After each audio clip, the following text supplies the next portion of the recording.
السلام علیکم ورحمۃ اللہ وبرکاتہ۔ آج میں آپ حضرات کو وہ چیزیں بتانے والا ہوں جس سے روزہ ٹوٹ جاتا ہے، جس کو کرنے سے روزہ ٹوٹ جاتا ہے۔ پچھلی ویڈیو میں جو میں بنایا تھا اس میں یہ بتایا تھا کہ وہ چیزیں جس سے روزہ نہیں ٹوٹتا۔ آج میں وہ مسائل بتانے والا ہوں جس سے روزہ ٹوٹ جاتا ہے۔ اس سے پہلے میں ایک اور مسئلہ آپ لوگوں کو بتا دوں کہ جو شخص ایسا ہے کہ جو بالکل ہی روزہ نہیں رکھ سکتا، یعنی اس کے اندر استطاعت نہیں ہے، طاقت نہیں ہے روزہ رکھنے کی، بعد میں بھی قضا کرنے کی طاقت نہیں ہے، تو وہ پھر ہر دن کا فدیہ ادا کریں گے، یعنی ایک صدقہ فطر کی رقم دیں گے۔ تو صدقہ فطر کی رقم ابھی امارت شریعہ سے تو میرے پاس نہیں پہنچا ہے، لیکن 50 روپیہ انشاءاللہ قریب رہے گا۔ لیکن میری ذاتی رائے یہ ہے کہ پر ڈے کے حساب سے آپ 50 سے زیادہ لگائیں، یعنی 100 روپیہ، کیونکہ اب ظاہر سی بات ہے کسی غریب کو آپ دیں گے تو 100 روپیہ دیں گے تب اس کا پیٹ بھر پائے گا کھانا کھانے سے۔ تو آپ پورے مہینے کا حساب لگا لیں گے، جو روزہ رکھنے کی طاقت نہیں ہے جن کو، یا بعد میں بھی قضا کرنے کی طاقت نہیں ہے، تو پورا 30 دن کا اگر 100 کے حساب سے لگاتے ہیں تو پورا کتنا ہو جائے گا؟ 3000 روپیہ۔ لیکن اگر کوئی غریب ہے نہیں 100 روپیہ دے سکتا، 50 بھی دیں گے تو انشاءاللہ 1500 روپیہ وہ نکال دیں گے، اور یہ نکالنا ضروری ہے، یاد رکھیں۔ تو آئیے میں آپ کو مسائل بتاتا ہوں جس سے روزہ ٹوٹ جاتا ہے، غور سے سنیے گا اور اس بھائی کو سپورٹ بھی کرے۔ روزہ کی حالت میں رہ کر آپ لوگوں کو مسائل بتاتا ہوں۔ اگر کوئی شخص روزہ کی حالت میں اگربتی کا دھواں یا کوئی بھی بھاپ ناک یا منہ میں داخل کرے تو روزہ فاسد ہو جائے گا۔ ناک میں یا منہ میں کوئی بھی اگربتی کا دھواں ہو یا کوئی بھی بھاپ ہو داخل کریں گے، روزہ ٹوٹ جائے گا۔ اسی طریقے سے دوا یا پانی کی بھاپ کا بھپارا لینے سے بھی روزہ فاسد ہو جائے گا۔ اسی طریقے سے مسئلہ ہے کہ اگر روزہ دار کی نکسیر پھوٹی، یعنی نکسیر پھوٹی اور اس کا خون ناک سے حلق میں چلا گیا تو روزہ ٹوٹ جائے گا، یعنی نکسیر پھوٹی اور ناک سے اگر حلق میں چلا گیا تو پھر روزہ ٹوٹ جائے گا۔ روزہ دار منہ میں پان دبا کر سو گیا اور اسی حالت میں صبح ہو گئی تو روزہ نہیں ہوا۔ اس لیے پان کھانے والے غور سے سن لیجئے کہ روزے کے حالت میں، یعنی سحری کے بعد جیسے کھانا کھا لیا آپ سحری کے وقت میں پان، اور دبا کر نہیں سونے کا ورنہ روزہ نہیں ہوگا، اس لیے کہ سوتے وقت پان کے اجزاء تھوک کے ساتھ پیٹ میں خود چلے گئے ہوں گے، لہٰذا بعد میں قضا روزہ رکھے، البتہ کفارہ واجب نہیں ہے۔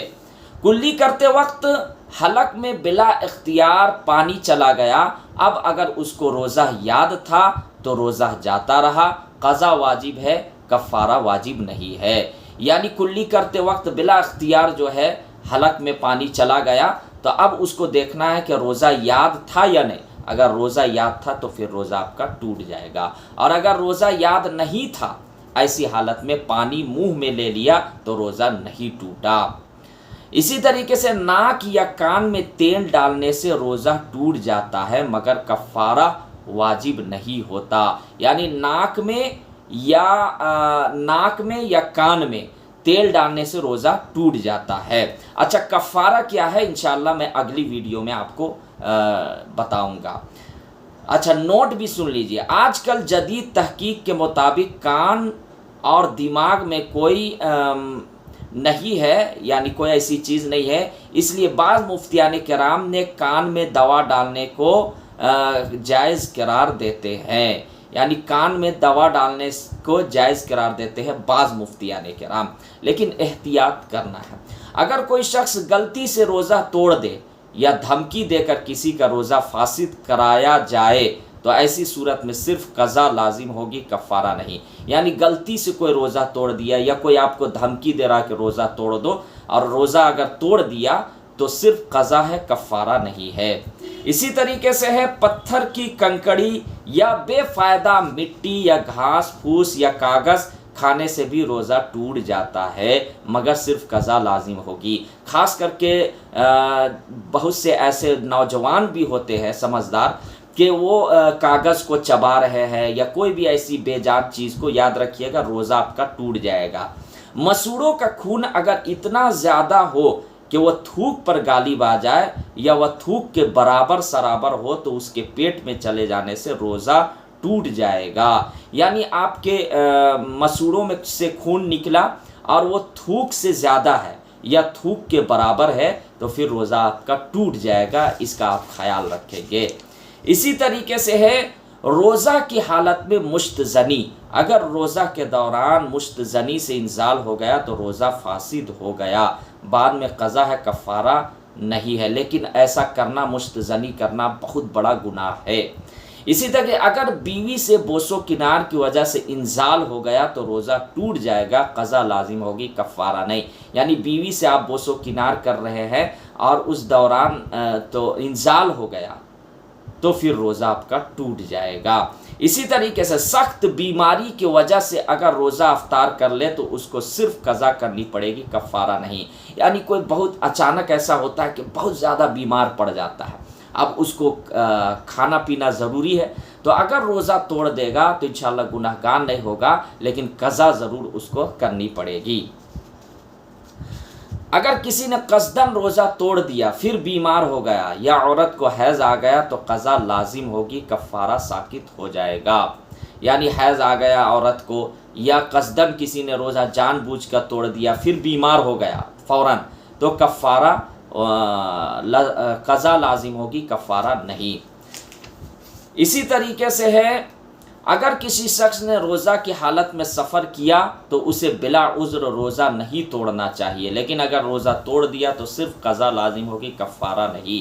یعنی اگر کوئی شخص مسافر سفر میں گیا ہوا ہے تو اب اس کو بلا عذر روزہ نہیں توڑنا چاہیے۔ اور آج کل تو سفر آسان ہے، ایروپلین وغیرہ، ٹرین میں AC کا سفر ہوتا ہے، کوئی کسی طرح کی دقت نہیں ہوتی تو روزہ رکھنا چاہیے۔ لیکن اگر بہت زیادہ مجبوری عذر ہے تو روزہ توڑ دے، قضا لازم ہوگی، کفارہ نہیں۔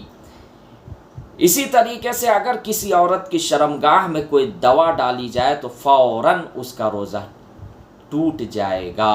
یعنی اگر عورت کی شرمگاہ میں کوئی دوا ڈالے تو فوراً روزہ ٹوٹ جائے گا۔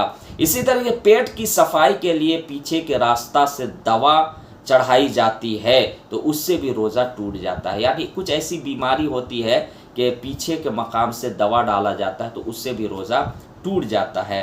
مرد کی پیشاب کی نالی میں اگر کوئی دوا ڈالی جائے اور وہ مثانہ تک پہنچ جائے تو روزہ ٹوٹ جائے گا، اور اگر مثانہ تک نہ پہنچے تو روزہ نہیں ٹوٹے گا۔ تو یہ بہت ضروری مسائل ہیں، اس ویڈیو کو شیئر کریں، اور اگر کچھ سمجھ میں نہ آئے تو رابطہ کریں۔ اور ایک چیز اور بھی، ابھی بہت طرح کے لوگ مانگنے والے آ رہے ہیں، اس لیے بغیر تحقیق کا نہ دیں، مجھ سے بھی رابطہ کر سکتے ہیں، کانٹیکٹ نمبر انشاءاللہ دے دوں گا۔ السلام علیکم۔